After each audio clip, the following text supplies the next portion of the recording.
Касым Тыныстанов 1901 азыркы Ысык көл районундагы Чырпыкты кыштагында жарык дүйнөгө келген. Кыргыз илиминин негиздөөчүсү, азыркы кыргыз адабиятынын негизги салгындардын бири, акын, драматург, агартуучу, коомдук ишмер, журналист, биринчи кыргыз профессору болгон. Алгачкы билимди диний мектепте алган, шаардык орус жергиликтүү мектебинде агартуу институтунда окуган, Эркинтоо гезитинде жооптуу редактор болуп иштеген. 1927-30 жылдары Кыргыз СССРдин эл агартуу комиссары, 1928 жылында жаңы маданият жолунда журналдык уюштурууга катышып, 1931 жылга чейин анын жооптуу редактору болгон. 1931-37 жылдары Кыргыз маданиятынын курулуш институтунун илимий кызматкер, сектор башчысы, директор милдетин аткаруучусу, ошол эле учурда Кыргыз педагогикалык институтунда окуган. Касым кыргыз жазма адабиятын жана илимий тил тануу баштоочулардын бири. Кыргыз улуттук жазуусунун иштеп чыгуусу, асиресе араб алфавитин кыргыз тилине ылайыкташтыруусу, араб алфавитин латынчаны орус алфавитине алмаштыруу үчүн иштерине катышкан. Азыркы кыргыз орфографиясынын негизги принциптерин иштеп чыгып, кыргыз тилинде туңгуч окуу китептерин, кыргыз грамматикасын жана тил илими боюнча кыргыз терминологияларын түзгөн.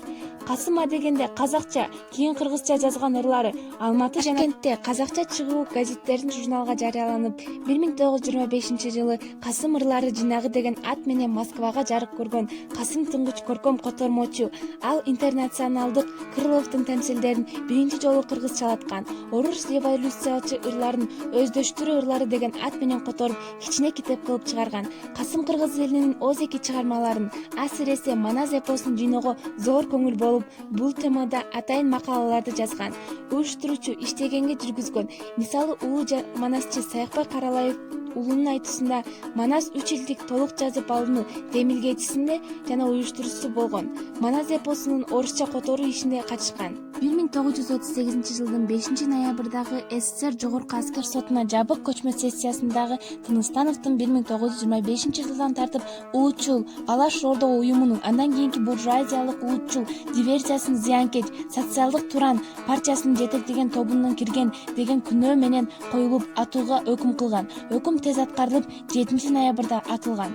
1956 жылы аялы Турдубүбү тиешелүү органдарга кайрылып, 1957 жылы СССРдин Жогорку аскер сотундагы 1938 жылдын 5 ноябрга чечими жокко чыгарылып, 1958 жылы 22 ноябрда анын партиялык жактан акталган.